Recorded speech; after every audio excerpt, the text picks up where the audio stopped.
This is the Ravens' first play from scrimmage. We'll watch it and then we'll talk about the blocking.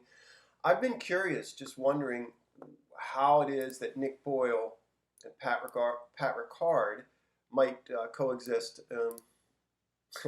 That is on the same play at the same time. You get a window into that here. You get to see that here with the Ravens pulling the guard, backside guard, Ricard in the backfield as the fullback, offset from Lamar, and Ricard does a great job. Let's look at his block first. Gets on the inside shoulder of the end man and turns him out and drives. Stays on the block. Very nice. Nick's block I love the best here. We'll talk about all these guys on the offensive line. But I'm partial to Nick, man. He's one of my favorite players. You see him in combination with Orlando here. Note the timing. Nick comes off. Nick's block is one of the key blocks here. Gets this linebacker. Watch his fit. Watch his fit coming off this combination block. Where his hands are, where his helmet is. Right there. Hands inside.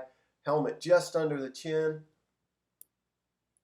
Turns him. Look at that block, man. Good strong run by Ingram. Illuminor's pull gets the job done. You see him get moved a little bit, but the block is effective nonetheless. Ronnie's going to come inside initially off the ball just to guard against any kind of spike inside, and then hinge block on the outside. Center and left guard, or excuse me, center and right guard block down, and then subsequently kind of hinged. Both do a good job in opening up that hole. Nick's block is key here. We'll talk later about, I think, the third play and how this look is kind of more or less mirrored and with a different play tag. The thing that's interesting about this play to me is the personnel and formation. The Ravens in 13 personnel. That means they have a back, 3 tight ends. Each of the tight ends aligned, in this case, to the boundary. And the first thing I like about this play is they just run it down their throat on 2nd down and 3. But one of the things I want to talk about are the tags or wrinkles you might run out of this personnel. In other words, the Ravens are showing teams certain formations in the preseason that they're going to see during the regular season. And they won't know what to expect. These 3 tight ends here could do anything in terms of releasing. Lamar is under center, and that's worth mentioning because this could be a fake, a keep, and a boot. And depending on what they're watching on film during the course of a given game, he could go here. Certainly, you can see he could win the edge here. I want to talk about Illuminor a little bit here because the block appears pretty impressive. He gets into this combination block with Matt Skura. He moves this guy. That's really great to see. You know, there's some movement in the offensive line there. However, he's got to come off here, and that's not always the simplest block. It's not usually because you're trying to hit a moving target. But what he's being asked to do at some point on this play is come off and grab this linebacker. He does not attempt that. He doesn't sort of, there's not even a look to that. So the timing of his timing here in terms of when to come off is suspect. You can see what an impact that makes on the play, ultimately. If he comes off, instead of continuing this block and surrendering it to Skura, this guy that comes down, this linebacker coming down, is not involved in the play. Again, that's if he makes a perfect block here, but that's what he's being asked to do. He's being asked to make a perfect block and execute on that play, and he doesn't. So real interesting in that the Ravens, I think, are just shoving the ball down, running inside zone, shoving the ball down people's throat on 2nd down, showing that they can do that.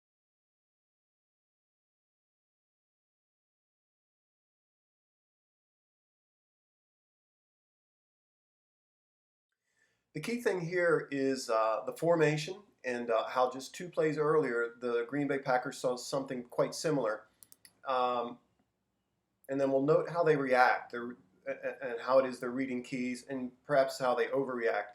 I saw a questions from subscribers episode of Engravens the other day where someone asked, will the Ravens offense become predictable? And I don't think it will.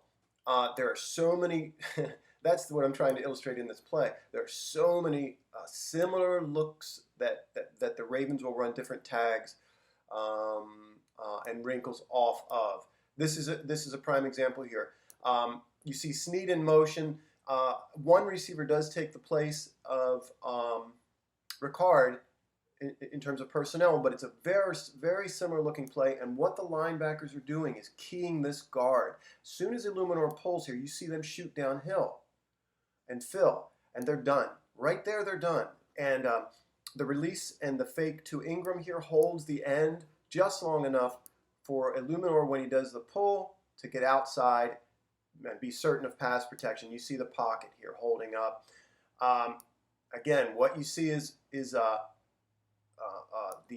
Green Bay linebackers reading the key in terms of the play fake and the direction of the play fake, but most notably they're reading the pulling guard here.